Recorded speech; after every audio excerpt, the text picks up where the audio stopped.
This week on Conundrums, Philip Coppens is our guest. He's a star of the Ancient Aliens TV series. He's written several books on the ancient astronaut theory, and he'll be talking with us next on Conundrums.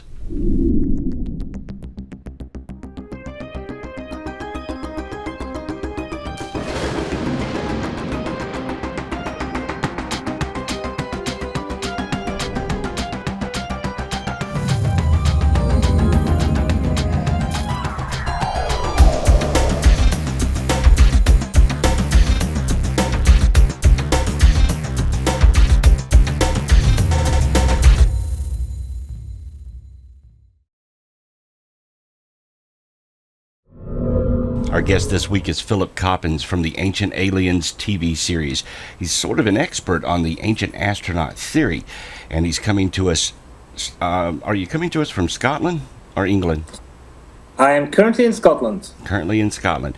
You live in Scotland and the USA. You have homes in both, right? That is correct. Okay, all right. Well, we got you from Scotland this time. And your television series, Ancient Aliens, man, that is like the #1 show on TV right now. Well, it's extremely popular, and to some extent, people are sad that it's gone to H2 rather than the main History channel. But the fact of the matter is that this success of Ancient Aliens, together with various others, has actually pushed History Channel into a top 5 rated cable show. And they're trying to expand the H2 network, and anything to do with history or anything else is really moved to H2, whereas porn stars and ice pickers and ice road truckers or whatever they're called can continue to be on the History main channel. But I'm pretty sure that over the next few months there will be quite a few repeats of Ancient Aliens on the main one rather than on H2. Do you get it over there in Scotland as well? Well, actually, the History Channel has got its own UK version, and they're only having shown seasons 1 and 2, so they're behind. For some bizarre reasons which nobody seems to realize or understand is that the voiceover is actually dubbed into British English. So why that is happening, nobody knows, and the Brits are not very happy with it, but there you go, you have it.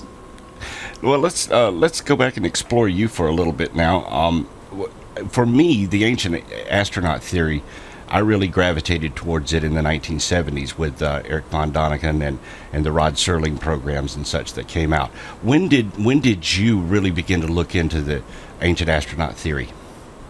Early 1990s. I was doing research into the Kennedy assassination, various things going on with intelligence agencies. That was kind of like my area.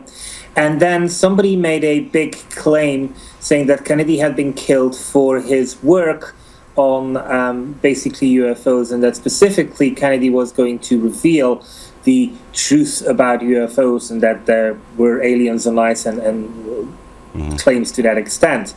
And I had heard about UFOs. There had been a major UFO flap just happening in Belgium. But I hadn't really looked into this, and so I began to look into this allegation, which really proved to be without any foundation whatsoever. But it got me hooked. It got me interested. And then, whether it is through coincidence or divine guidance, a few months later, a Belgian publisher asked me whether I wanted to come to work for them and help them specifically promote some of their books to an English audience, because they felt that some of their authors needed to have some international exposure. And one of the books was to do with Rana Chateau, and the other one had to do with a megalithic civilization. Mm-hmm.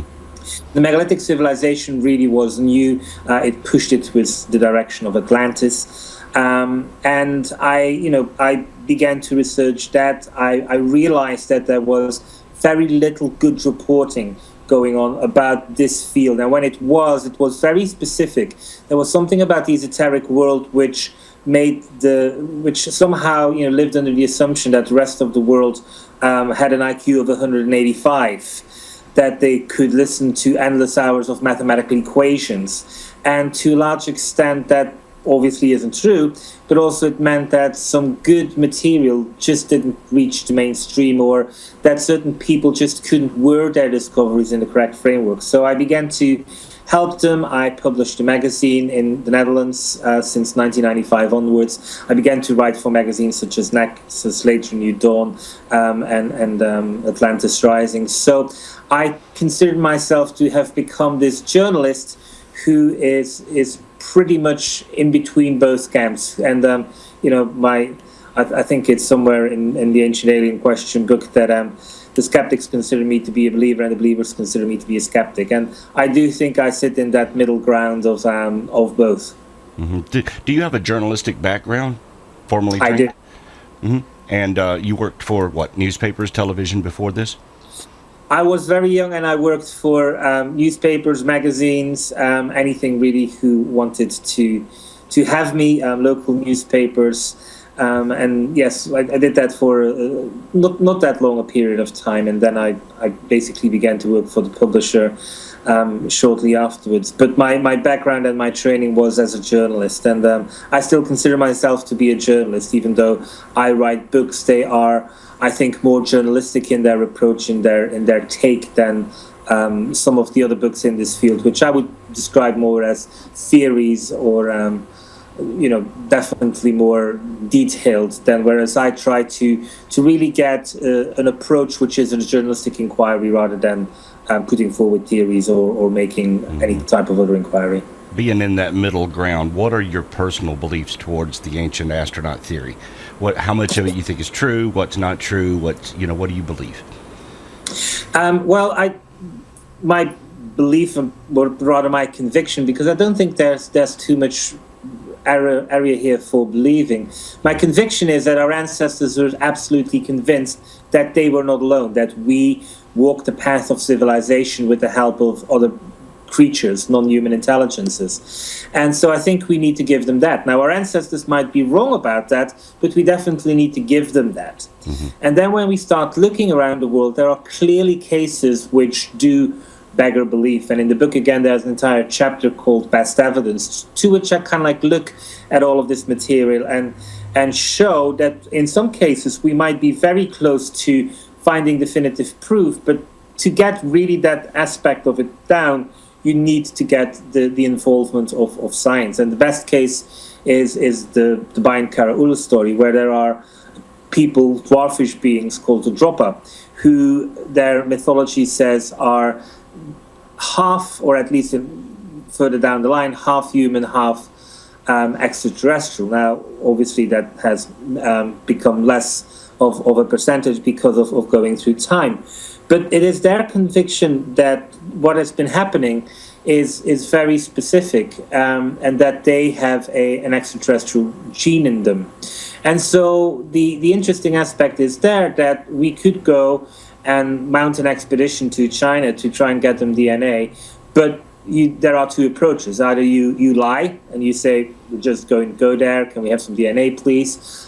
And in which case, if it were to be found out that this is indeed all true and that it is extraterrestrial DNA, which these people have, then the skeptics will say, well, you lied about it. You went there under false pretense. The other scenario is that you are completely open to the Chinese authorities. You tell them that you come there because you want to have some DNA, because you are considering the possibility that they are from extraterrestrial origins, in which case the Chinese authorities will close the door in front of your face. So this is like the situation which some of this evidence sits, and it's a pat position. You can't move in any other way. And so for scientists to then sometimes say, well, there is no evidence for anything of this kind, is really rich coming from them, because they are the ones who are basically making sure that there is no move forward on some of these topics.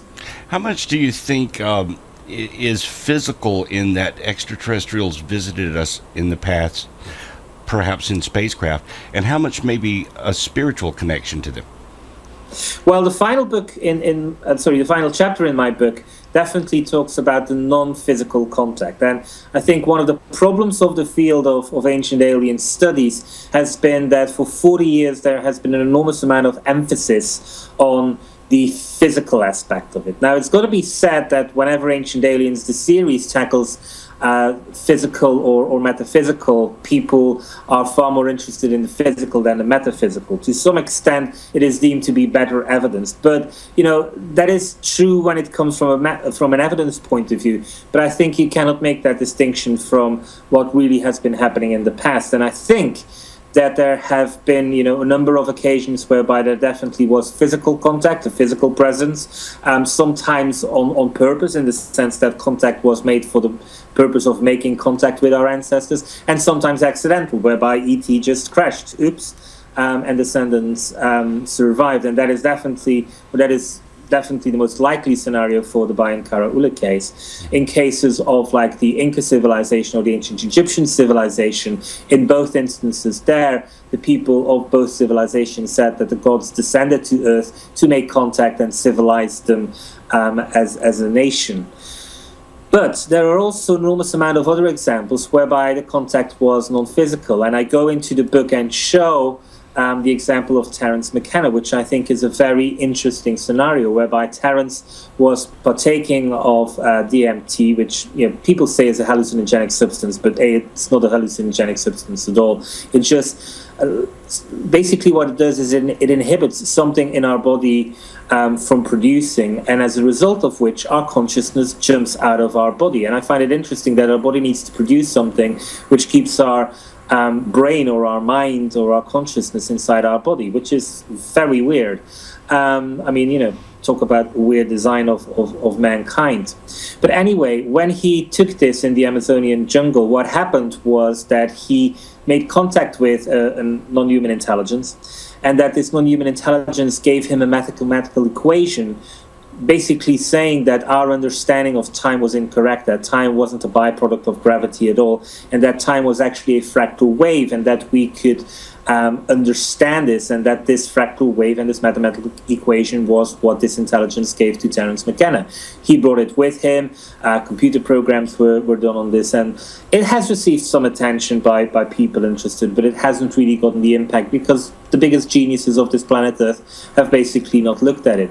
And this, I think, is a difference with our ancestors. When our ancestors were doing certain things like that, when contact was sought, because they were people in our ancient civilizations whose task it was to go into this trance or out-of-body experience and make contact with these intelligences and ask them very specific questions to bring back knowledge so that a civilization could do something with that knowledge. And the greatest people of that era would therefore basically use them and try to get an answer for that. And it is my conviction that this is how Imhotep was able to come up with new techniques as to how to build pyramids. And he himself acknowledged that he got that information from non-human intelligences, from the gods. And so I think that when you really start looking at our history, you will see that there is actually more contact with non-human intelligence in a non-physical way than there would have been in a physical manner. But again, when it comes to proving certain things and when you're looking for the best evidence, then obviously a physical encounter, specifically when there are scenarios in which it says that that being somehow lived here for a period of time, is going to be more explored than something on a metaphysical level, where by default there is not going to be any physical evidence whatsoever. You also have some prosaic explanations for things such as the Nazca lines. In your book, you talked about a theory of how those lines could have been created. Let's talk about that for a moment. What is the theory that you're proposing of how they were able to be up in the air and create the Nazca lines? Well, the Nazca lines were obviously created from the surface of the Earth, but they were meant to be seen from above. And that was really what Eric was saying in 1968 when he was writing about them in Chariots of the Gods, when nobody had been looking at them. There was a soul woman, Maria Reiki, who was trying to protect them from destruction. The Pacific Coast Highway goes pretty nearby, and quite often people would veer off that highway and would damage some of the geoglyphs there. And so she tried to protect them, she tried to have them recognized, and the only person who really was interested, it seemed, was Eric von Däniken. And so, because science hadn't studied it, they descended on this civilization trying to explain it. And they did so by making a mockery out of Eric by saying that this clearly was not an airport. And Eric hadn't said that. Eric said that it looked like, that it resembled an airport when viewed from above. There's a difference between that. And the comparison I always make is this, when we see an atomic explosion, we describe it as a giant mushroom. Heaven forbid, if 500 or 1,000 or 2,000 years from now, the scientists or the skeptics of that era are going to say that in 1945, we believed that there was such a thing as giant mushrooms which exploded and killed thousands of people. We're drawing a comparison. And this is what Eric was doing with the description of the Nazca lines. He was only saying that they had to be seen from above. And sure, an airplane is a possibility, but he left open as to how they were seen. Now, since 1968, there has been research done on them. And what they have found is that the Nazca lines are actually part of a quite substantial civilization. They buried their dead. They were a pyramid-building culture. And what they came out with was the conclusion that there was technology around, that this civilization had hang gliders. In fact, one person was buried with basically a hang glider in his tomb. It's unknown whether he died or whether he was just, his favorite hobby and he was buried with it. But also that some of the stones and some of the areas around the geoglyphs had been exposed to extreme heat. And the scientists who were analyzing this then realized that these were sites where the locals basically created hot air for hot air balloons. And so the notion that these things were to be seen from the sky, from above, is something which science is slowly uncovering. With each dig, basically they're uncovering far more evidence that these local people knew how to glide. They knew how to have hot air balloons and take to the skies with. So all of those things really are still in development, and it has been 40 years since von Däniken has made this statement, and science definitely works slow, but he is slowly being vindicated, even though at every passing moment they will pull the shot at him, saying that he said it was an airport. He didn't. He said they had to be seen from above. Mm-hmm. You said that there was one tomb or grave that was found that he had a hang glider in it. Was it a full scale or was it a model of one? No, it was it wasn't the full scale hang glider as such. It was the I would say the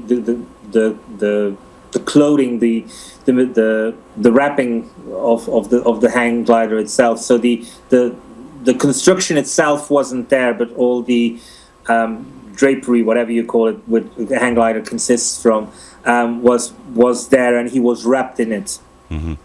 Another person that was is related to the ancient alien theory is Sitchin, who of course believed in the Anunnaki. How do you compare Eric von Däniken and Sitchin, and which parts do you think are correct, or perhaps maybe they missed the mark? Well, I mean, I have half a chapter about Sitchin and the issues with him. Eric was somebody who questioned. There were 237 question marks in Chariots of the Gods, or at least in the German edition there were. This meant that, he challenged science. He basically keeps saying history is wrong. And he doesn't really care that much about the fact beyond that. He very much is very happy with the fact that he called attention to the Nazca lines and that science went there and changed the understanding. And what, science said in 1965 was that the Nazca lines were built by, or basically that they didn't know anything about them, but that it was a primitive civilization. Now we know that this isn't a primitive civilization. They built pyramids, they built tombs for their dead. All of these things, largely in this instance, have been because of Eric, whether they like it or not. And so he keeps questioning them, he keeps pushing them. In his recent book, he keeps challenging them, saying, well, you have mistranslated some of these words. I'm making it slightly up here just to draw a comparison. In the 1805 edition, you said that you didn't understand this word, so you felt that the right word was this. But actually, 200 years later, we now do understand what they meant when they were giving this description. And I actually do believe that there were objects which the ancient Greeks had which flew. In 1805, people didn't. So the scientists edited certain things out. And so he continues to do that. He continues to challenge science.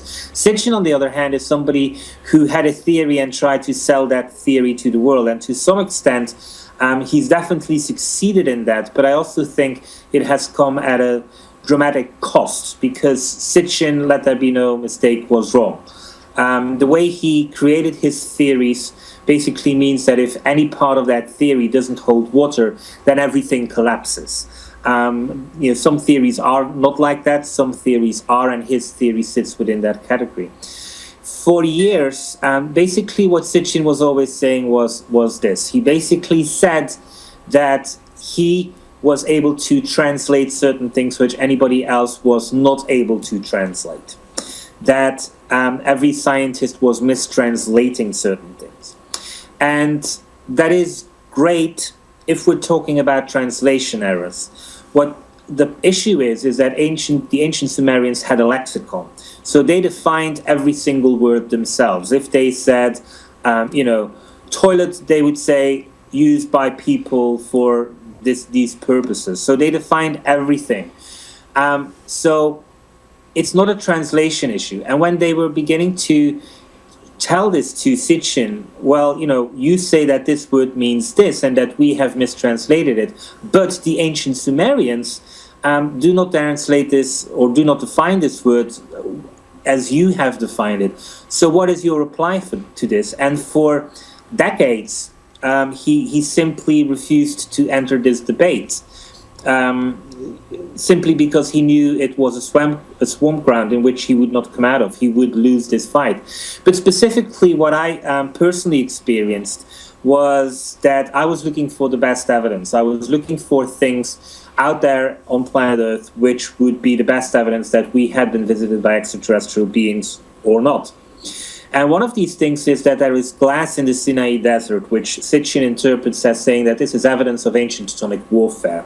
And, there is definitely something to be said for the fact that when you make such a discovery, that is definitely a conclusion which you can propose as a possible solution. And he had done this in a number of books quite early on in the 1970s. And then in a more recent book, he came back on this issue and said that he had read a scientific publication which basically agreed with his conclusion.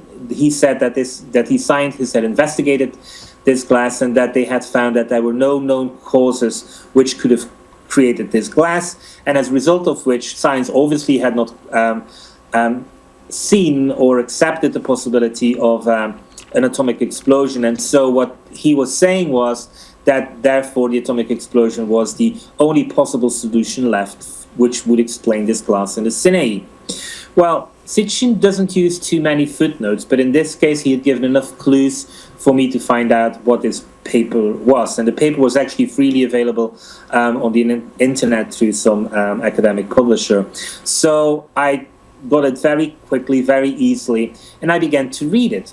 And in the very abstract, very on the first page, which Sitchin clearly saw, because some of the phrases in that abstract are almost word for word ending up in his book. The scientists involved say that the glass is known to have come from a volcanic eruption. They identify which volcano it is. The only confusion or not answer which they have as to regards to this glass is that they know that the volcano did 3 eruptions, and the glass found in the Sinai cannot be at this moment in time conclusively linked with eruption 1, 2, or 3. That's all. And Sitchin must have known that. Sitchin must have read that. It's in the very abstract. And so there are 2 possibilities with this specific piece of evidence. A, Sitchin didn't read this abstract correctly, which basically shows he's incompetent as a researcher, or he did read it, in which case he basically misrepresented this paper to pretend that it supported his theories, whereas it didn't. And it has to be said, I have been given criticism for this by saying that he can no longer defend himself because he's dead. But for 40 years, he had the time to defend himself, not with people like me, but with various people. And he always refused to defend himself, to explain himself. And the reason for that is that he was wrong. Mm-hmm. You had mentioned the best evidence. If you could point to one monument, or what monument would you point to say, this is almost definitive proof that we were visited by extraterrestrials? What would it be and why? The best evidence would be Pumapunku. And the reason for that is this. Pumapunku is definitely done by high technology. Some of the inscriptions there, some of the holes made, some of the incisions there are clearly done by machinery, very precise machinery. Some of these tiny drill holes are millimeters wide and millimeters deep, but they are perfect. Give me a drill and I would not be able to do it as well as that. With man-made tools, little axes from stone or whatever, you would hardly make an indent, and you would definitely not be able to do it this precisely. And there is clear evidence of machinery being used in the way that the walls of these cavities show the grooves of the machinery used. Now, you might say, okay, this means that there is lost technology involved. Why is it extraterrestrial? Why is it not from our ancestors? And it is there that we really need to go into the mythological evidence, because the local Inca people say that this was the place where their creator deity Viracocha manifested himself on planet Earth and began his civilizing process of the Inca Valley, the Sacred Valley, that he went from Lake Titicaca, where Pumapunku is, down the Sacred Valley to Cusco, onwards to Ollantaytambo, and then basically left as he reached the Pacific Ocean coastline. Now, the interesting thing there is that in all of these three places, you find the anomalies when it comes to the building technique. It's Pumapunku, it's Cusco, it's Ollantaytambo. Extremely advanced building techniques. And even though Peru has got the Nazca lines, even though Peru has got pyramids in Grail, which are 3,200 BC, none of those other things outside of Cusco, Ollantaytambo, and Pumapunku show this level of truly being in a league of their own, truly something which our ancestors have been completely unaware of in being able to have mastered this. Because it is there is a vast difference between saying that the Inca were a high civilization, which I absolutely agree with, but the technology here used is really along the lines of needing computer models to map how these stones like Sacsayhuaman fit into each other, and then being able to execute these in stone on a monumental scale. The same thing for Ollantaytambo. And when it comes to Pumapunku, it is not necessarily so much the scale, but the hardness of the stone used, and also specifically the fact that the drilling is so precise, which shows that not just techniques, but technology was used in the creation of them. Of course, you live in Scotland. You also live in the United States. How much traveling around the world have you done to visit some of these locations? I will normally never ever write about something unless I have been there. Mm-hmm. Definitely, the more controversial it is, the more sure I will make of going there. There are obviously certain places where you cannot go, or where it's sometimes not worthy of the effort. For example, in the New Pyramid Age, a book from 2007, I discussed all new discoveries of pyramids. Well, guess what? It's simply impossible for me to go and visit them all, simply because some of them are in the middle of the Amazon, and they were just mentioned in a paragraph as a potential pyramid in the middle of the Amazon. But when it comes to controversies like the Bosnian pyramids or Pumapunku or Cusco or anything which really requires an on-site visit, I will always go there. Together with my wife Kathleen McGowan, we are one of those people who are absolutely convinced that actually by going there, the story will be told. And we see this even on a personal level, in the sense that sometimes you need to go to places where people have lived if you are talking about people rather than monuments, because you will get clues, you will get further information, you will get very specific brochures. In the case of Peru, there is an extremely interesting book by two brothers Salazar, which is in English, but which is only sold in Peru. And it is a magnificent book which shows tremendous insights into these things, but you will never get it outside of Peru. And so in so many instances, there is so much more to be learned by visiting these places. And, you got to do it. And all of these places just happen to be in beautiful places. So it's really hard work, but hey, somebody's got to do it. Have you been to the Egyptian pyramids, the Pyramid of Giza? Yes, I have. In your book, you have an interesting theory on how maybe those blocks were made. Can you talk about that? Absolutely. Mm-hmm. I mean, basically, it's not my theory. It's the work of Joseph Davidovich. And Joseph Davidovich is the father of geopolymers. He is an award-winning scientist in France. He basically, in the 1970s, he looked and saw rocks which nature has created and wondered whether we could recreate these rocks in laboratory conditions and maybe fasten them up, or at least control the process as to how they were made. Mm.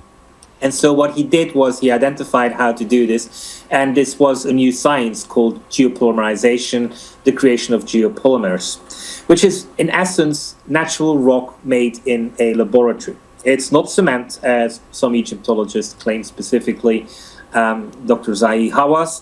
It is a natural rock with certain distinctions, which I'll come back to, but in essence, natural rock. And so when he went to Egypt, when he went to various places in the world, but Egypt stood out for him, he began to realize that he wasn't the first to actually discover this. He realized that before him, somebody else had done so, and this is Imhotep, the person who I mentioned before. And what he saw was that the building blocks of the Great Pyramid, which everybody says were quarried and hewn from a nearby quarry, he said that wasn't the case. He said that they were very much poured on site and that they were geopolymers. And in his book, which is, I think, available in English, but definitely all of his books are available in French, he has pointed out various telltale signs of the fact that what these stones are indeed geopolymers. And the best or the most graphic example is the following. When you have limestone contains seashells. It has things from the sea in there. Because basically these things were lying on a beach somewhere, and then the sea, the water came and also aligned all of these things, because the water comes and the water disappears. This is why boats are lined up in a harbor, and why seashells and various other things are lined up as well. Now, when you look at the formation of the blocks in the Great Pyramid, you will see that this is not the case. Some of them are pointing up, some of them are pointing down. They're pointing in various directions. And the reason for that is that indeed limestone was used, but very small little chunks. And these chunks were then placed into large containers. Various other things were added to this, including salt and various other processes. I mean, I'm not going to go into that, and it's Joseph's expertise. But you can go on YouTube, search for Joseph Davidovich, and you will see how he does these things in his lab just outside of Paris. And basically what it reveals is that, these building blocks of the Great Pyramid were geopolymers. And he's identified roughly 40 telltale signs, which anybody who has his book in hand and stands next to a block can see that these were geopolymers. So a science which he rediscovered, or which he thought he had discovered in 1973 or 74, was actually really a reinvention. He realized that this had happened to the ancient Egyptians. And specifically, what he also found was, for example, some of the ingredients required to do these chemical processes, which are involved in creation of geopolymer. He actually saw that there were mines which were being used by the ancient Egyptians, specifically during the pyramid building age. And so really what he's been able to present is a very cohesive picture. Now, even though he's a professor, a very well-respected professor within the walls of Egyptology, the likes of Zahi Hawass has ridiculed him by saying, we know this is not cement. But in my book, I basically show that the idiot is Hawass, that the idiot definitely isn't Joseph Davidovich. Davidovich, he is an engineer by trade, right? He is, yes. Yeah, okay. And you said that it was published in French. Is he French or is he English? He is French. He speaks perfect English. I had him speak at a conference in 2008 here in Edinburgh. I think there is an English edition from his book available as well. I don't think it's on Amazon. It might be now. 4 years ago, it was only available directly from him. Mm-hmm. Let's talk a little about Imhotep and his playing into the ancient alien theory. Do you think that he was an extraterrestrial? No. He was the high priest of Heliopolis. Mm-hmm. The priests in ancient Egypt were helping the pharaoh in maintaining a link between us and the kingdom of the gods. And I believe that it was very much like Terence McKenna, that contact was established with these non-human intelligences. And everything which our ancestors did was to create heaven on earth. They believed that if we built in a certain way, the influences of the heavens would create order in the land. And Egypt was definitely a prime example of that. They built everything according to things in the sky. Probably Robert Bovell's Orion mystery about how the 3 pyramids of Giza are aligned to Orion's belt is the most famous. But various other people have done other research and basically have shown how observation posts were built across Egypt so that certain stars could be expertly tracked day in, day out of the year when they were visible in the night sky. And so what Imhotep was doing was he was at the head of this science. He was a high priest of Heliopolis. He knew all of these things. He was the primary helper of the king and maintainer of the link with the deities. And so when a mass project like building pyramids was undertaken, the gods were by default going to be consulted to a large extent. The pyramids, and I go into some detail in the book. It's my intention to come back to this at a later moment in time. But basically the notion that pyramids are tombs is something which is a fallacy. There has never been any original tomb found which contained the mummy of a pharaoh. And now some people will say, well, grave robbing. But there are a number of instances where the archaeologists were coming into a king's chamber, into the tomb chamber. They saw the sarcophagus. The sarcophagus had not been touched. It was intact. When they opened it, it was empty. In all of these cases, the sarcophagus is always found empty. And it's the work of Jeremy Nadler, who has written a number of books, including, I think, Shamanic Wisdom of the Pyramid Text, in which he shows that these pyramids were used in certain rituals. And these rituals were to do with the king contacting the deities. So basically what we're having here is a science of contacting the gods in a certain way also to become like the gods. I mean, it's too complex to go into now, but in the case of Imhotep, what we see with him is that he basically liaises with the gods and says, can I have your input? And he says that the science of building pyramids, because what he actually began to do, the first pyramid which he constructed was King Zoser's pyramid, which was made out of bricks. And basically he credited the brick making approach and also the way in which the pyramid was built, the technology involved there. He said that it wasn't him. He said that this was done with the help of the gods. And this is something which you not just see with Imhotep, you see this across basically ancient history. The biggest monuments are always a collective effort. The Gothic Cathedral of Chartres, for example, has not a single inscription. Now, I'm not saying extraterrestrials built it, but it was a community project. It's only in our day that we are beginning to overemphasize some of these geniuses of the past because we live in an egoistic way, age.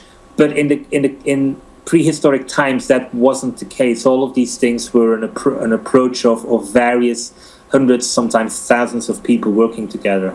It's only recently that the Great Pyramid has actually been superseded as a something of project management when the whatever runway it was, the runway extension at Dubai was actually the largest project management organization since the Great Pyramid. And we're talking here about a runway which is 1 or 2 miles long. A pyramid is 600 feet at its base, yet the same amount of people were employed on both instances. So even though Dubai has stolen the crown of the Great Pyramid when it comes to project management. Statistically, intrinsically, I think the Great Pyramid still very much outweighs anything which the Dubai Airport extension was able to accomplish. And you mentioned that the Great Pyramids are aligned with Osiris the Orion rather. And then if we jump over to Mexico, the Pyramid of the Sun and the Moon also has an alignment, also has a runway. What's the connection there? Well, it's an interesting connection, I think, because here we are. Let's even forget about the possibility of extraterrestrials. What we have are two of the greatest pyramid complexes in the world. Teotihuacan, just outside of Mexico City, and Giza, technically just outside of Cairo. In both instances, this has been built according to the Orion's Belt formation. In the case of Teotihuacan, the scenario is that this is linked with magical creation, because the Mayan believed that just south of Orion's Belt was a point of creation. And the entire 2012 mythology actually has to do with that. They believe that in 3112 or 15 BC, the gods convened in Teotihuacan and decreed the fate of this world. And this world, this age, is the one which is going to end on December 21st, 2012. So this event was marked in Teotihuacan and was linked with these pyramids, this magical bird. Now, when we go into ancient Egypt, even though everybody always in modern times says that Orion equals Osiris, this is really something which only has happened since the 1930s. And a German professor called Otto Norgebauer, who screamed in everybody's head that Osiris equaled Orion. This is not true. In the book, The Canopus Revelation, I actually go into this and quote the likes of Plutarch, who basically says Isis equals Sirius, Osiris equals Canopus, and Horus equals Orion. Now, Horus is the divine child, magic birth, created when Osiris has been killed, and somehow through magic, Isis is able to revive him so that there can be this magical child, the offspring, who is being created. So we have a magical creation linked with Orion in Teotihuacan, linked with Orion's Belt, and we have a magical creation linked with Orion in ancient Egypt at the Giza Plateau, knowing that there are sources which describe the Great Pyramid as the house of Isis. And definitely when you look at the interior of the two big pyramids, what you see is that one is pretty much a rendition of the female reproductive system, while its next door neighbor, Khafre's, is a reproduction of the male. It's a reproduction of the male reproductive system. And these are, not coincidence to find. If you were to do a statistical analysis, and I haven't done it because I'm not a statistician, but of all the possible planets, all the possible constellations to be linked with magical birth, to be linked with pyramids on two different continents, is not a coincidence. And science needs to explain this. Science, however, steadfastly maintains that this is a coincidence. In fact, they don't draw any attention to this because they know that this, once again, is a swamp and they don't want to really go there. And recently, tunnels have been found under the Teotihuacan pyramids. Also, there are tunnels running under the Great Pyramid in Egypt. Do you think that there are chambers under there? There's things that we may find one day that are under both pyramids, possibly technology? I'm not too sure about technology. Are we going to find stuff there? Yes. Are there tunnels underneath the Great Pyramid? Yes. But that we're going to find great technology there, I don't think so. The technology of the pyramid is, the pyramid itself. This is technology which, to some extent, still works. When people, when you interview people who have lain in that sarcophagus or who've lain in other sarcophagi in other pyramids, they will tell you that something begins to happen. And when that is done in the right circumstances, with the right preparation, I think we could still recreate this piece of lost technology, which is basically something which doesn't need electricity, which doesn't need a Wi-Fi signal, which doesn't need lasers. This is technology which was meant to last, and this is technology which is there for us to really come face to face with non-human intelligences. This was their purpose thousands of years ago, and this is their purpose today. John Major Jenkins has been quite instrumental in getting it into English, a translation of something called the Codex of the Fire, the Pyramid of Fire Codex. And this is a text which basically reveals that up until relatively recent times, this is indeed what was happening in Teotihuacan. People went into these cave systems, went into these tunnels, sat there at certain moments of time, and had visionary experiences, and came away with the absolute conviction that we were not alone, that life was so much bigger than anything which we could see with our eyes. And that, is something which I think we fail to fully appreciate. This notion that you can be given an experience which to you makes it absolutely clear that yes, we're not alone, yes, that there is life after death, yes, to all of these big questions. And, all of these big questions are basically questions science refuses to address. When it comes to the afterlife, basically science says that this is a matter of religion, that this is not something which they should should investigate or be forced to investigate. I find it incomprehensible that scientists say that the biggest question and questions which mankind faces are not their bailiwick. Come on. Mm-hmm. Have you done any research on the Sphinx? And do you think there's a chamber under it? And also, do you think it's older than the pyramids? I do think it might be slightly older than the pyramid, but I don't go for that 10,400 BC date. As a whole, the pyramids are slightly older. There were carbon dating tests done in the 1980s, which showed that both the Great Pyramid and the pyramid next door were about 1,000 years older than accepted. It also showed that the pyramid of Khafre, which is the second pyramid, was slightly older. So the ages are turned around there. More specifically, there were those results were never published by science, by the way, even though they are completely scientific. They have not appeared in peer-reviewed journals. A few years ago, whether it was 2006, 2007, or 2008, a Polish expedition included the service of an Egyptian geologist, and he mapped the plateau and came away with the absolute realization, which his instrument showed him, that there were indeed cavities. Now, some of them, because this is a limestone plateau, some of them are just natural. So the underground of Giza is riddled with cavities. The question is whether some of them were used by mankind or were enhanced by mankind. And this geologist absolutely became away convinced that some of them actually were.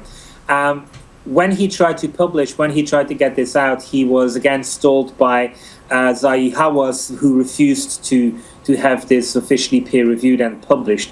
So all of these instances where the status quo of ancient Egypt is about to be upset have been blocked so far. So there's definitely something wrong with the state of Egyptology. But I think we cannot jump to the Casey explanation, which is just as wrong. There is no evidence whatsoever to show that that the Sphinx is 10,400 BC. Robert Temple, in some of his recent books to do with Egyptian dawn, and I think the Sphinx mystery is the other one, has shown that up until the restoration, which Salim Hassan did in the 1920s or 1930s, that you could actually enter into cavities which were underneath the Great Pyramid. And to some extent, I think actually what happened with Casey, and which he's known to have done on a number of other occasions actually, is that he used information which was out there and then worked it into a prophecy. And in the 1920s, there were widespread discussions, widespread knowledge about the fact that in those days, the body of the Sphinx had been so deteriorated that from there you can go into some underground cavities. And I think Casey just heard that and made that into a prediction. as we know in retrospect, he said that this was going to happen before either 1968 or 1998, and in both instances, of course, his famed Hall of Records was not revealed to the world as he said it would be prophesied. So, again, I'm in the middle there. I'm not with the believers, and I'm not with the skeptics, and I quite often think that the truth does sit in the middle. And you mentioning Edgar Cayce, do you think there's a connection between all of these ancient monuments and Atlantis? I do, and actually, it's got nothing to do with Edgar Cayce, but with the good work of a very dear friend of mine, Wim Zitman. He's a Dutch researcher, and basically he has found, and this is somewhat graphical, but basically, let's see whether we can do this in mirror image. When you have Giza here, Giza here, Stonehenge there, and you flip that around the longitude, you end up in a place in the Atlantic Ocean. When you take this place and you go further south, you have Tiwanaku, and when you go further north, you have Teotihuacan. Those four places connect to a place in the middle of the Atlantic Ocean, which is currently under 200 meters, 600 feet of water. It's on the same latitude as the Giza Plateau, and if you draw lines between the various points I made on the little screen, you will see that the end result is the layout of this constellation of Orion, and this cannot be a coincidence. Yeah, and do you think if we could actually take submarines to that point, we might find some ruins down there? I hope so. I mean, it probably needs James Cameron, doesn't it? But it definitely is worth going there. It's going to be hard to find things there in the sense that I'm not buying some of the theories of Atlantis, which suggest that this was all crystal technology and all, big, impressive New York-like appearances. But 200 meters is not that far. It's not that deep.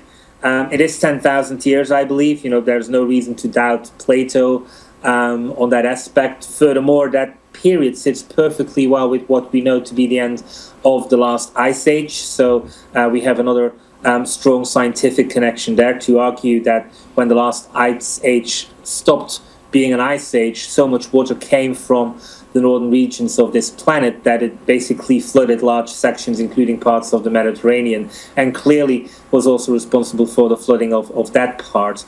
I hope that there's something there, and I hope that somebody will take an interest in this. But again, we are up against this old battle, which basically is that science says that Atlantis is a myth and that Atlantis was never real. So why is any scientist going to send an expedition over there? It'll have to come from very deep pockets of private individuals or companies who are willing to do this. And in this day and age, very deep pockets also means quite often deep cooperation with major universities who will make sure that these amateur deep sea expeditions are not going to happen. So this is the world we live in, and we need to wait until the world we live in changes into a different world before some of these things are going to be realized. Do you think we'll ever open a monument and find a jet plane or a cell phone or something like that? Well, I hope that our ancient technology was far better than a cell phone. We are slowly beginning to get there, I think. The best example is something I've been working over the last few weeks on the sequel to The Ancient Alien Question, which is coming out in October, and it's called The Lost Civilization Enigma. And I look at the work of Robert Temple when it comes to crystal lenses.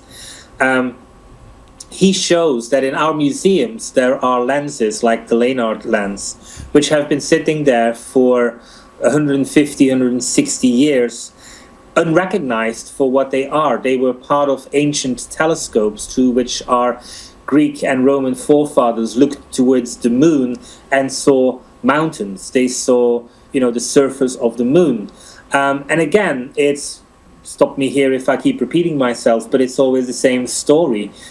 Science basically at one point decided that these weren't lenses. Early on, everybody was in agreement with them. But then once again, somebody will shout down at somebody who's in a minor position, and his voice will be heard, and the scientific paradigm will shift to one where once again our ancestors were stupid and we're the summum of creation. And so the Leonard lens is now no longer part of a telescope, but just a piece of decorative glass which sits in a display case in the British Museum. And on 2012, December 2012, do you think anything radical is going to happen? Well, the Mayans, say that it is the period, the last small cycle, roughly 20 years before and after, which are the ones which bring about massive change. And definitely when you look at the world of 1993, when this last thing happened, this last click happened in their calendar, our world is completely different. Video through Skype via Wi-Fi, didn't exist in 1993 and wasn't even thought of as a possibility, I think, as a worldwide phenomenon. Since 1993, the world has become a global village. For an annual salary in the West, you can fly around the world in roughly 48 hours. That is something which in 1993 simply was imperceptive. It wasn't going to happen. And really what that means is that our world has changed, and this is a case in point that, it has indeed been like that. Now, the Mayans and their descendants, have always said that this is about social change. They say that this age from 3100 was all about religion. And that is definitely the case. Our 3,000 years have been marked with religion. Some people will think that this is a sad thing, that this has led to war. I think the Mayans' answer would be that this is the first time we have been focusing on religion, that we got certain things wrong, but that definitely, again, in the last 20 years, we're beginning to refocus ourselves, and that we are pretty much after the end of the Cold War in 1989 and the opening of China shortly afterwards, that we are again becoming a global village. We get our furniture from China, our phone calls are being answered in India. That's pretty much as global as it gets. And so this is really, I think, the importance of December 2012. And anybody who's a project manager or works in projects knows these things about milestones. And they are lines in the sand whereby the project takes stock and says, yes, we are on track. And even though so many project managers obsess about these milestones, really, it's all about the flow of getting there. And whether you meet them with a few days or left or right, it doesn't really matter as long as the flow of the project is there. And that is definitely the case, I think, with December 21st, 2012.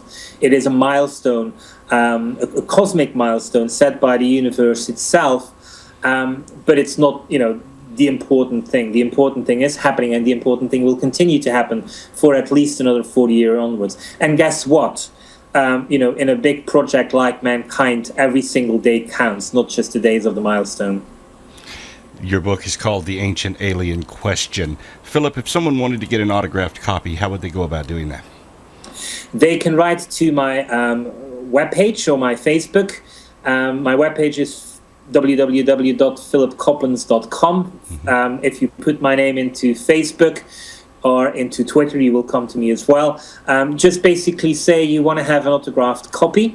You can then, for example, send me. I will send you an address to where to send it to. If you have a copy, you just send it there with either already stamped, or if it's international, I will invite you to pay the postage via PayPal. If you haven't got a copy yet, I'm more than willing to give you one with my signature in it and send it off to you. For any other copies without my signature, which are probably more valuable than with mine in there are such things as Barnes & Noble, Amazon, and everywhere where books are being sold. My book should be sold as well. And, of course, the television series Ancient Aliens, which you're one of the stars of, and they can see you on TV every week on H2. Absolutely. We are in Season 4 and hoping that there's going to be Season 5. Philip, thank you so much for being my guest on Conundrums. Thank you for having me as your guest. We'll see you next time on Conundrums.